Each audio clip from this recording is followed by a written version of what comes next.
Madame, Messieurs, bienvenue si vous nous rejoignez sur Équateur Service Télévision.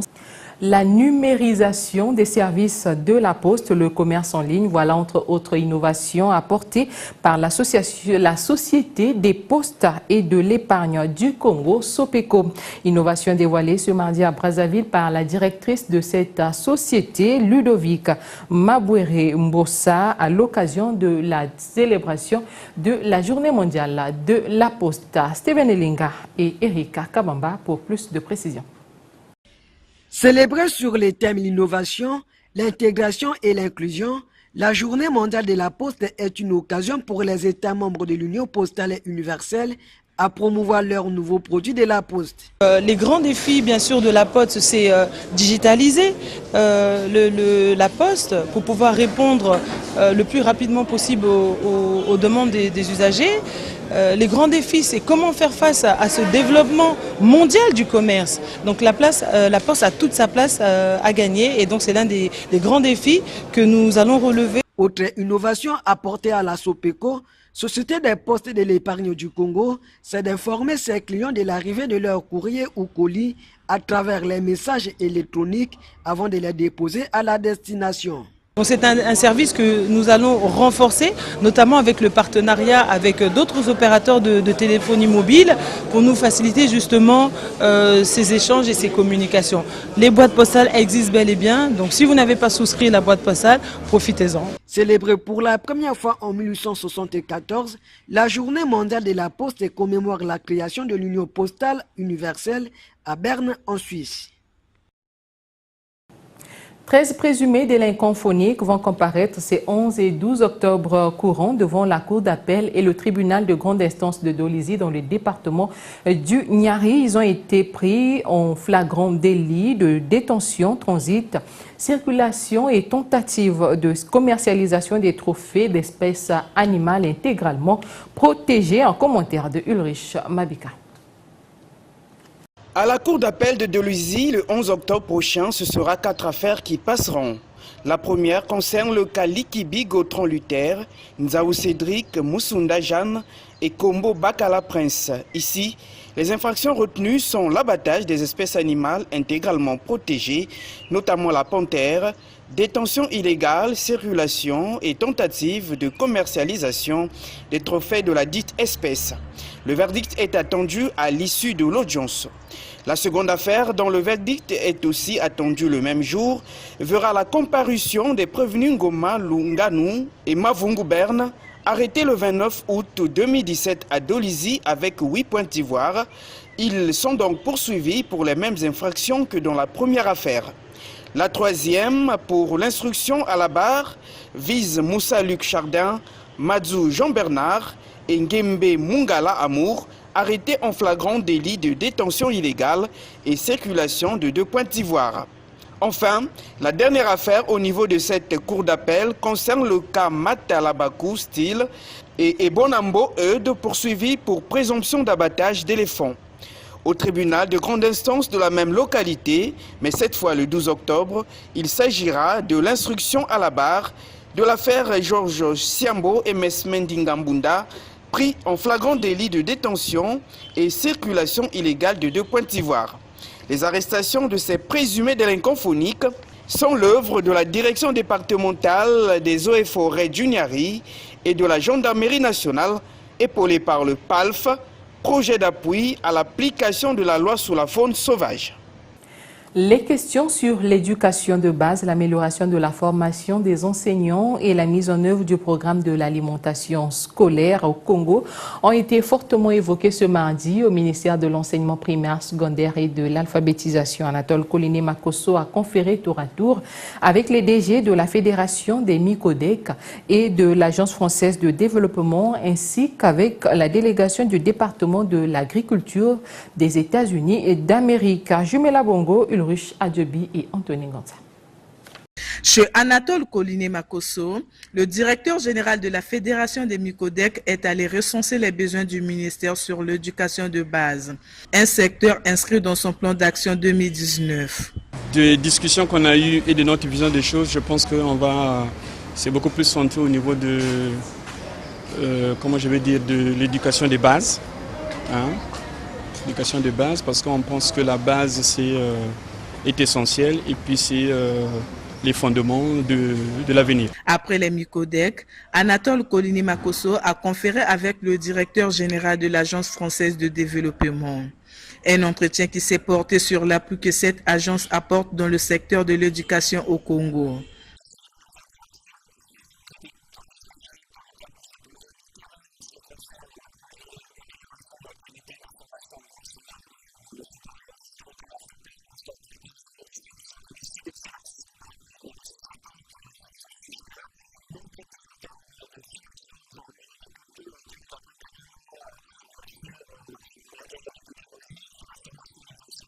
La mise en œuvre du programme Marc Gouverne-Dole était au cœur des échanges entre Anatole Colini-Makosso et la délégation du département de l'agriculture des USA, conduite par le représentant du programme alimentaire mondial. Marc Gouverne-Dole, un programme de cantine scolaire que les USA financent à hauteur de 30 millions de dollars repartis sur 5 ans. Dans l'actualité également, l'université Henri Lopez a ouvert ses portes ce lundi 8 octobre pour l'année académique 2018-2019. La leçon inaugurale a été donnée par le professeur Azébé Espoir Eyolo Ambombi sur le thème « Les missions d'un contrôleur de gestion dans une entreprise moderne ». Les détails avec Jude Moutali et Anthony Gonzalez. Il y a eu du monde ce lundi à l'université Henri Lopez, située au numéro 28 de la rue Biemo à Bakongo, derrière la faculté de droit de l'université Mariangwabi. C'est le premier jour de classe. C'est donc la rentrée académique ici à l'UHL. Pour ce premier jour, comme chaque année, la direction rectorale de l'UHL n'a pas dérogé à la règle.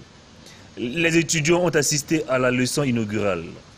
Une occasion pour les anciens et nouveaux étudiants de se faire également connaissance. Cette leçon inaugurale, donnée par le professeur Azébé Espoir Eyolo Ambombi, a porté sur les missions d'un contrôleur de gestion dans une entreprise moderne.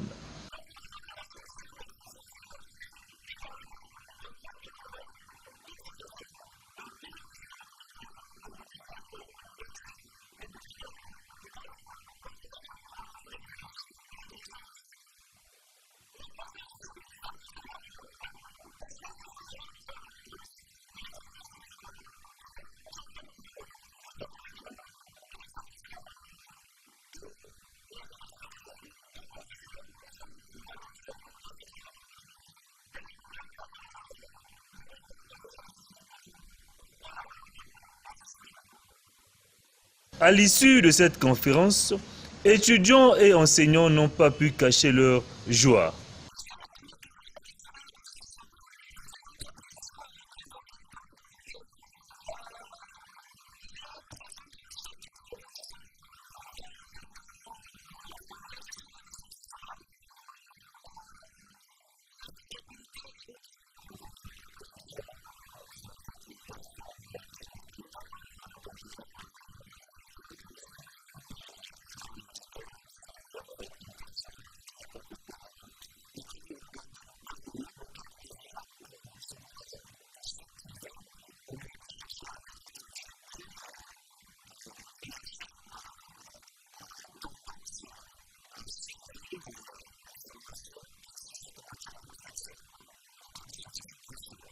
L'université Henri Lopez propose plusieurs types de formations adaptées aux besoins de la société.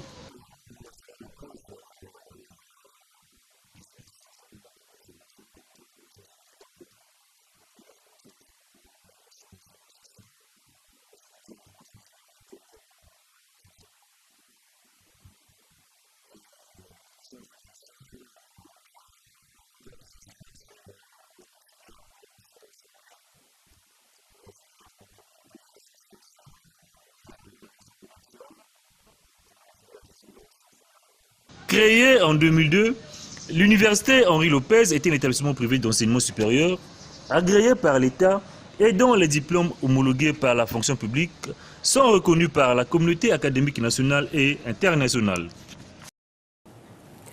Revenons sur la cérémonie d'ouverture ce lundi à Brazzaville par le vice-premier ministre Firmin Aissa de la deuxième édition du Salon de l'orientation scolaire et professionnelle, initiative de la société Clavis Atlas Service en partenariat avec le ministère de l'Enseignement technique et professionnel. Reportage Jumela Bongo et Ulrich Adjebi.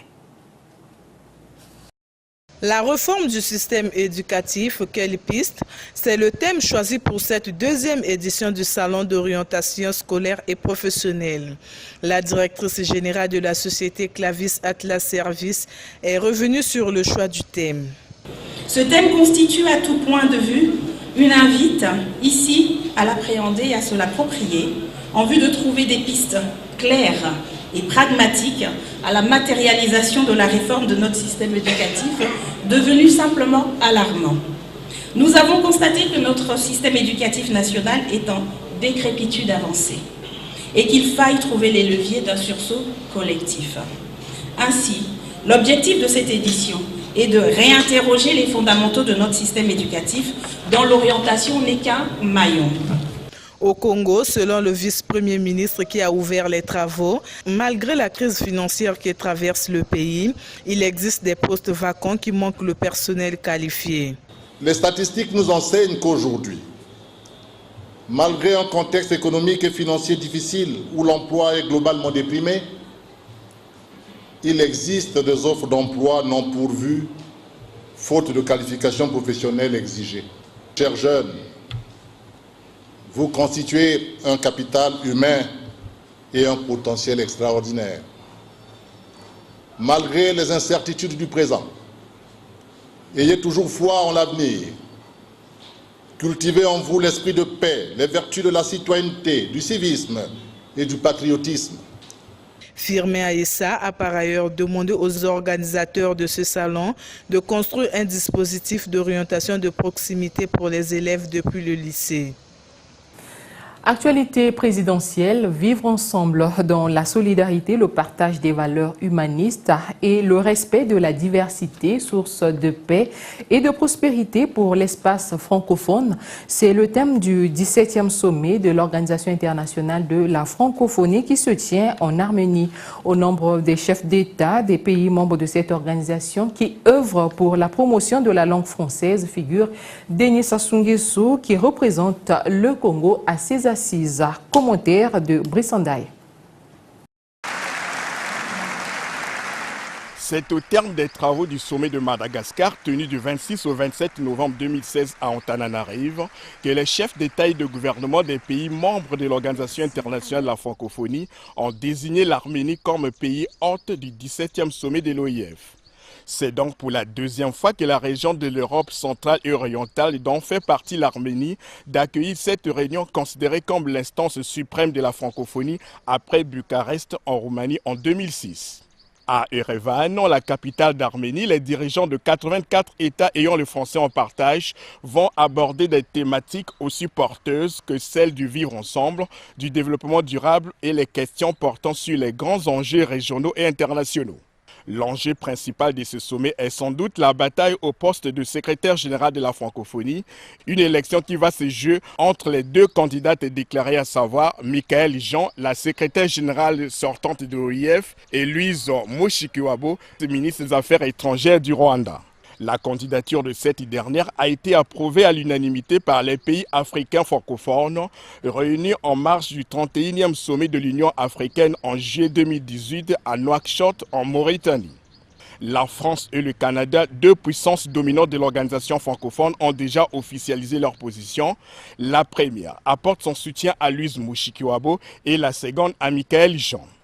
Comme on peut le constater, la désignation de la nouvelle secrétaire générale de la francophonie s'annonce comme un moment crucial et décisif pour cette institution qui œuvre en faveur de la promotion de la langue française, de la diversité culturelle et linguistique. Le 17e sommet de l'OIF connaîtra la participation de plusieurs chefs d'État, dont Denis Sassou Nguesso du Congo. Bouclons ce journal par l'actualité sportive. Le jeudi 11 octobre courant, les Diables Rouges Senior Football du Congo vont recevoir à 15 h au stade Alphonse Massamba Déba les Lone Stars du Libéria. Un match comptant pour la 3e journée des éliminatoires de la Coupe d'Afrique des Nations de football Cameroun 2019. À quelques heures de cette rencontre, notre équipe de reportage a tendu son micro aux Brazzavillois, question de recueillir leurs avis sur les chances des Diables Rouges. Jude Mondali. En l'espace d'une semaine, les Diables Rouges Senior Football vont affronter les Lone Stars du Libéria en aller et retour. D'abord, le 11 octobre prochain au stade Alphonse Massamba Déba, puis le 16 du même mois à Morovia au Libéria. Le match aller est très attendu par le public sportif brazzavillois.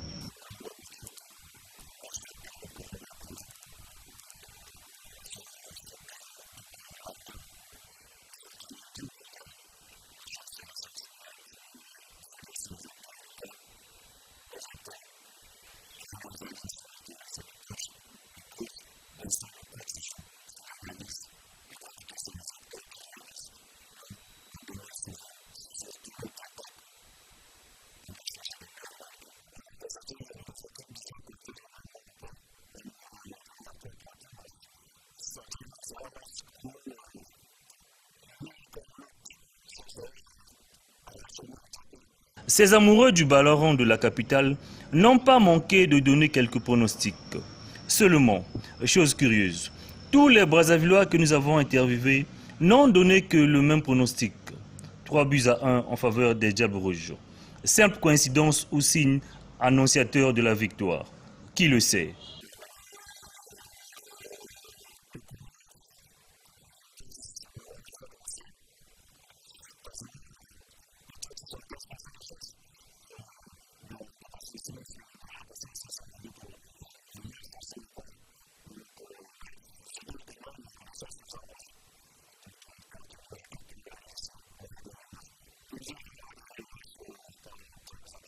Emportés par la ferveur de ce match, certains Brazzavillois ont même fait le coach. Ici, des classements ont été proposés.